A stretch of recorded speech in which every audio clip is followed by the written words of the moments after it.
Thank you, Mr. Mayor, for coming this evening. I'm from the South River City Citizens and been following CodeNEXT from there.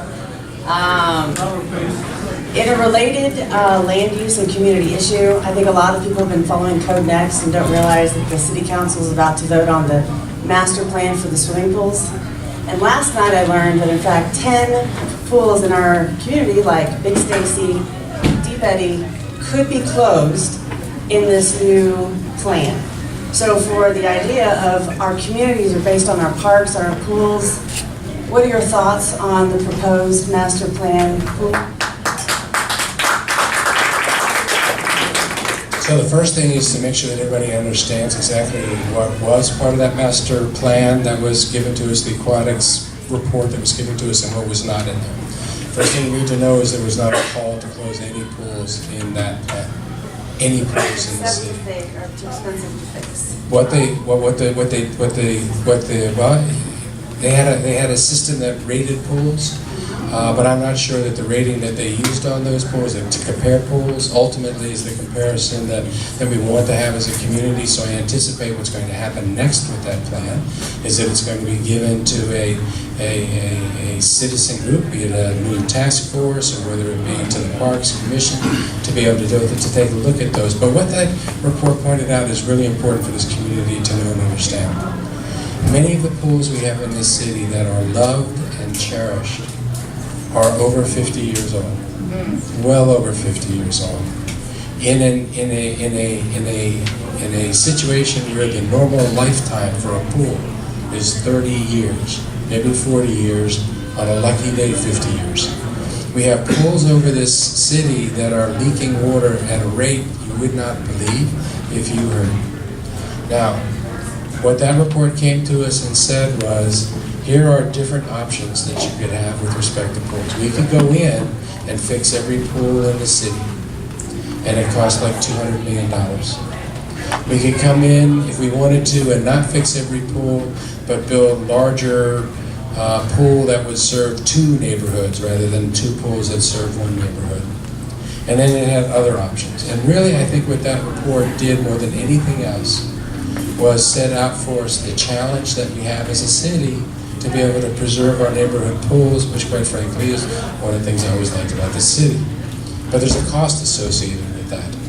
And what we can't do is close our eyes and pretend like the challenge doesn't exist, because every year more and more pools are falling into that place where we can't, it's getting so expensive to keep them open just another day. We can't keep doing that. As a community, we actually have to come in and say, look, we gotta get the money to replace all the pools, then let's do it and let's replace them all.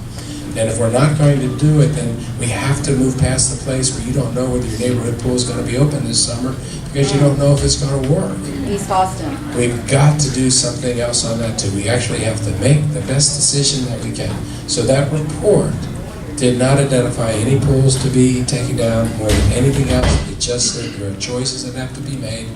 It did have a gradient where it ranked pools, but the way that it ranked those pools is really unclear to me, and that's going to be something that the community takes a look at. Okay, thank you. Mayor, thanks for coming. I'm Jesse Moore. I've lived here on and off since 1981 when I was born. Both of my neighbors are on fixed incomes, and it strikes me that this upzoning proposed by CodeNEXT will pretty much overnight double property values. Not overnight, but it'll accelerate the process of increasing property values and increasing their taxes. And given that they're on fixed incomes and can't afford to build an ADU, how are they supposed to afford that? And a follow-up question or related question is, why hasn't the planning process been done with any consideration about the increased property taxes for existing residents and the resulting displacement?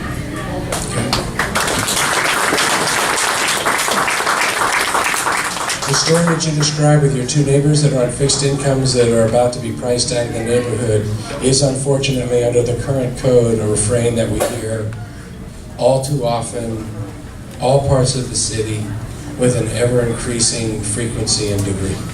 So I agree with you, we have to change the existing code because the existing code is putting us in a position where we have to deal with that. Now we have to figure out how to do it in a way that doesn't exacerbate that. And we have to figure out how to do it in a way that that doesn't encourage demolitions but encourages preservation, but also gives us the opportunity citywide to be able to have the supply of housing we need and the housing types we need in order to have a place where people can go. Your question with respect to property tax and taxes is something that we've spent a lot of time on, and I'm sure we'll continue to spend a lot of time on in this city. You know, I was pointing out to you today, do you know what the tax rate is in the city of Austin? 44 cents. Do you know what it is in San Antonio? 55 cents. Do you know what it is in Houston? 65 cents. You know what it is in Dallas? 80 cents.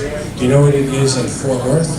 86 cents. Just point that out to you. We have a tax problem in this city, and everybody knows our taxes are going up.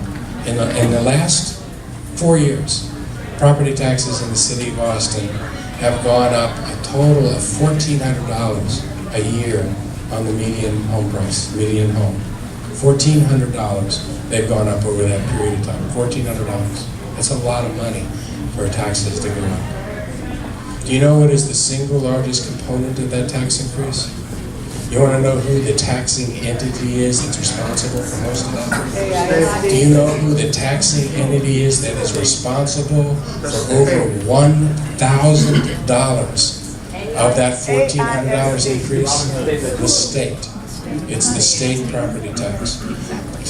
4 years ago, the state, their take of the property tax here in Austin was 1/3 of the total property taxes that the city of Austin got. 3 years ago, that rose to half. They were getting half the amount that the city of Austin was getting in local property taxes. Do you know what it's going to be this coming year? For the very first time, the state of Texas is going to get more local property tax dollars than the city of Austin gets. More local property tax dollars than we get. And the reason for that is not recapture. I believe in recapture, it's equitable, it's required by the Constitution. The problem is that when a state gets that money, it's supposed to send it back out equitably. When it sends it back out equitably, it's supposed to take into account the fact that it is more expensive to educate a child that's living in poverty than one that's not. It's more expensive to educate a child where English is being spoken as a second language in the home. More expensive. So when the state takes all the money in, they weight those more expensive to educate students, and they give the districts a little bit more for those students. When I was working as a staffer up at the state legislature in 1997, I worked on those weights because they were so old and outdated, they didn't accurately... 5 more minutes. Okay. They didn't accurately pay back the schools for those costs. You know what weights we're using today? The exact ones that I was trying to change in 1997. If we changed those weights just so that they were fair, AISD would have another $100 million a year to spend. So, taxes is a huge issue. With respect to CodeNEXT and taxes, we have brought in the Travis County Chief Appraiser to talk through how CodeNEXT would impact these properties. And working with the Chief Appraiser has created 2 classes of property. Those properties that have been remodeled and redone in a neighborhood, and those properties that have not been remodeled and redone. So someone that's been living here for a long time on a fixed income in the house as it existed, and it hasn't gone through a sale and a remodel, is only going to be appraised against those homes. And the homes that get remodeled become a different class of properties. We were also told that the way that the law works is that if you have a piece of property that was sold by somebody, a single-family home, sold by somebody that then turns that into a triplex or a quad or whatever the scenario was, something other than a single-family home, the sale of that dirt is not used to value the single-family home. So a lot of the things that we're hearing about the dangers with respect to property taxes as it relates to CodeNEXT are not true.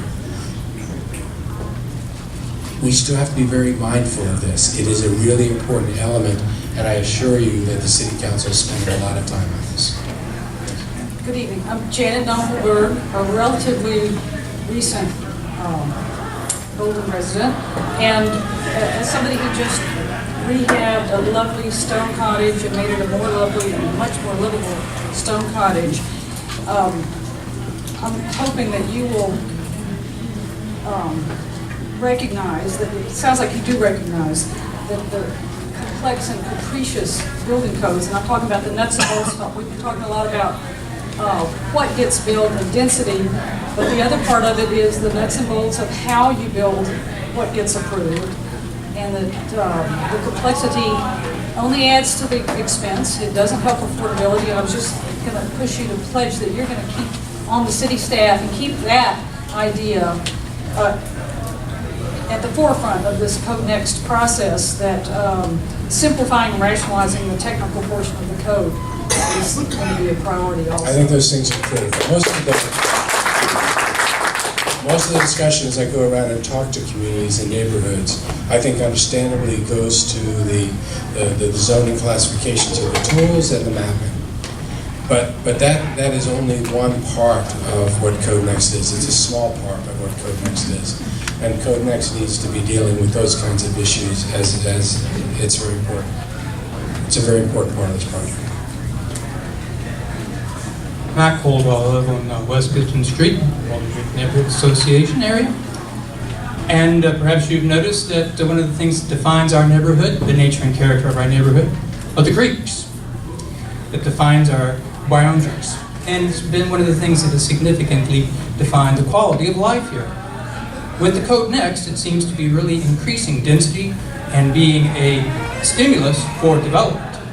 However, what about the watersheds? What are we doing in hand to improve the protection of our watersheds, which have critical environmental features in both the West and East Bouldin Creek watersheds? How can we make this a joint process where we're helping the neighborhood growth, but also improving and helping the watersheds?